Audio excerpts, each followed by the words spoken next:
Good evening and welcome to the Channel Studios here in London with your international news around the world in 5.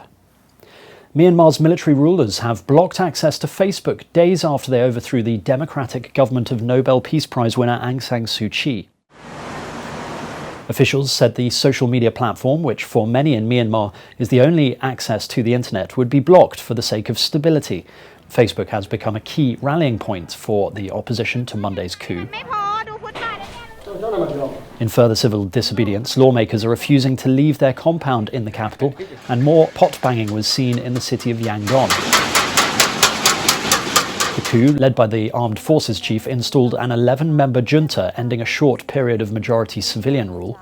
The military said an election in November had been fraudulent, though the country's election commission said there was no evidence of such fraud. In the US, Republicans in the House of Representatives have refused to publish a newly elected congresswoman over controversial and incendiary rhetoric. Marjorie Taylor Greene has promoted unfounded conspiracy theories and shown support for violence against Democrats. House Republican leader Kevin McCarthy condemned the remarks, but said they were made before she was elected. Democrats who control the chamber say they will vote to expel her from the Education and Budget committees. Ms. Greene was elected in November and is widely known for expressing support for QAnon, a bizarre conspiracy theory that former President Donald Trump was waging a war on a cabal of child abusers. A bipartisan report to the US Congress has said the state should extend the May the 1st deadline for pulling all its troops out of Afghanistan. The US agreed to pull its troops from the country by May the 1st in an agreement with the Taliban. However, the Afghanistan Study Group says a military drawback should be contingent on peace talks. US officials say such talks have stalled. The Taliban denies this and has threatened to resume attacks on foreign forces if they remain in Afghanistan past the May the 1st deadline.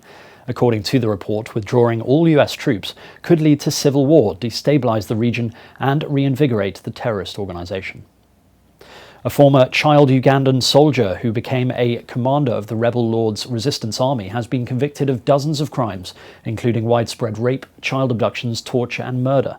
Dominic Ongwen was found guilty by the International Criminal Court of 61 out of 70 alleged counts of war crimes and crimes against humanity. A hearing in mid-April will consider a possible sentence which could be up to life imprisonment, with the decision expected later this year.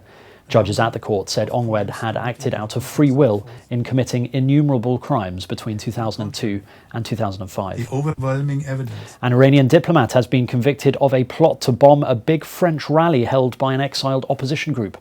Asadollah Assadi, who worked at the Iranian embassy in Vienna, was given a 20-year jail term by the court in Antwerp in Belgium. It was the first time an Iranian official had faced such charges in the EU since the 1979 Iranian Revolution. Tens of thousands of people attended the June 2018 rally outside Paris, including Donald Trump's lawyer Rudy Giuliani. The verdict comes weeks after US President Joe Biden took office, with Iran hoping he will reverse some of the sanctions introduced by his predecessor.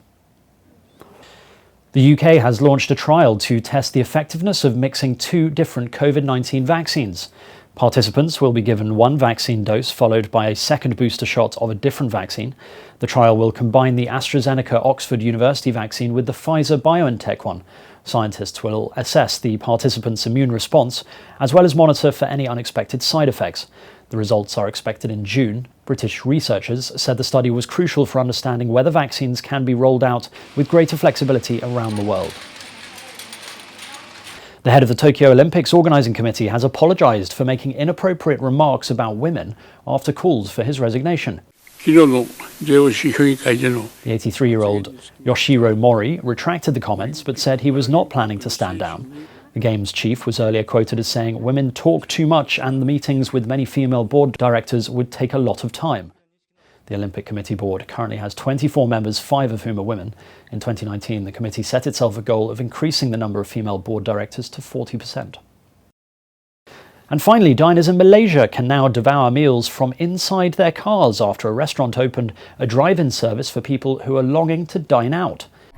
So every food also served. In the outskirts of the capital Kuala Lumpur, customers can drive to the parking lot of the Paddy House restaurant, ordering and enjoying their food without leaving their car. Each set meal comes with a customised tray to fit in the narrow space between the driver's seat and the steering wheel, enabling the customers to enjoy their meal without hassle. The owner said he was inspired by airline meals after business dropped 80% due to the pandemic. And that's your international news around the world in 5. Now back to the Channel studios in Lagos.